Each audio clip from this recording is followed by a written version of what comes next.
Are you planning to get an iPhone 7 Plus in 2022? I encountered an unexpected surprise and I will share it with you in this video. You all know there is a common saying that iPhones last 5 to 10 years if you use them right. We will justify that very soon. So the iPhone 7 Plus came out in the market on September of 2016 and now it's 2022. About 6 years have passed and the amazing fact is that this phone is still supported by the latest version of iOS and probably it will also get the next iOS 16 update. This is one of the greatest advantages of using an iPhone because Androids offer mostly 2 years of major OS update except some companies like Samsung who is promising 4 years of software update with some of their recent flagships as well as some of their mid-range smartphones too. But still, Apple remains at the top with 6 to 7 years of iOS support. Now let's have a look at the camera of this phone. So this phone has a dual 12 megapixel camera setup which consists of a regular primary lens and a telephoto lens which can provide up to 2x optical zoom and 10x hybrid zoom by combining some sorts of digital zoom along with the optical zoom. One thing to bear in mind is that you get optical image stabilization in the main lens but you don't get that on the telephoto lens. Having OIS in the telephoto lens is very important because when you are zoomed in, a slight instability can cause massive movement of the footage which can cause blurry images. The camera quality is pretty good. You can capture really decent photos with the primary lens, but they are not that impressive. You can shoot 4K 30fps, but you won't get the top level dynamic range you get in the recent series, but it gets the job done. But there are two big categories where it outperforms recent iPhones like the iPhone 11 and even the latest and greatest iPhone 13 Pro Max. So the iPhone 7 Plus has a 1080p liquid retina display which I believe is one of the best if not the best LCD display on a smartphone.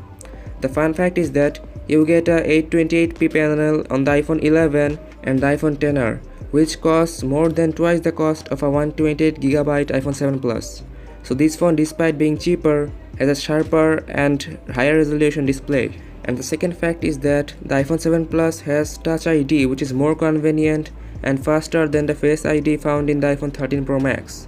The Face ID is fast enough, but needing to swipe the screen after your face gets scanned needs way more effort than just pressing the home button of the iPhone 7 Plus. Unlocking the iPhone 7 Plus almost requires zero effort. You just need to press the home button and then boom, you're in. This had an even greater impact during the COVID-19 situation because when you are out, a mask was mandatory and Face ID did not work if you put on a mask. On the other hand, you can unlock the iPhone 7 Plus or anything that has a fingerprint sensor like the Touch ID without even needing to look at it. Now Apple didn't stand still by saying that. They took some steps and introduced the Mask ID, but the fun fact is when they did that, the lockdown was already over, so nobody needed to wear a mask anymore. So situations like this made the iPhone 7 Plus more convenient to use than the latest iPhones like the iPhone 13 Pro Max and some of the recent iPhones like the iPhone 11 and the iPhone XR. Okay, now let's get back to the track and talk about the battery life. This iPhone, the iPhone 7 Plus, packs a 2960 mAh battery, which is pretty big and it's a big phone. But you also need to keep it in mind that this phone was discontinued many years ago, so the battery has degraded a lot since then.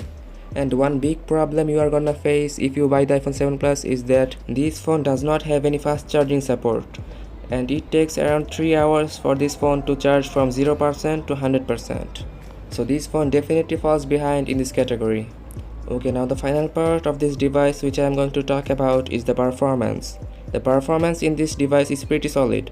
You get the Apple A10 Fusion chip along with 3GB of RAM which can run some high graphics games just fine in medium settings. And basic tasks like browsing the web, watching YouTube videos and online shopping works flawlessly in this device due to the great optimization that iOS offers, which most of you already know. So there you have it. Now the decision is yours, whether you need it or not. Regarding the price alone, I will say get it if you want. This will not disappoint you, but you need to make sure two things before you buy any pre-owned smartphone, whether let it be an Android or an iPhone. The first thing is to make sure that it has no water damage, or else you will encounter weird problems like this.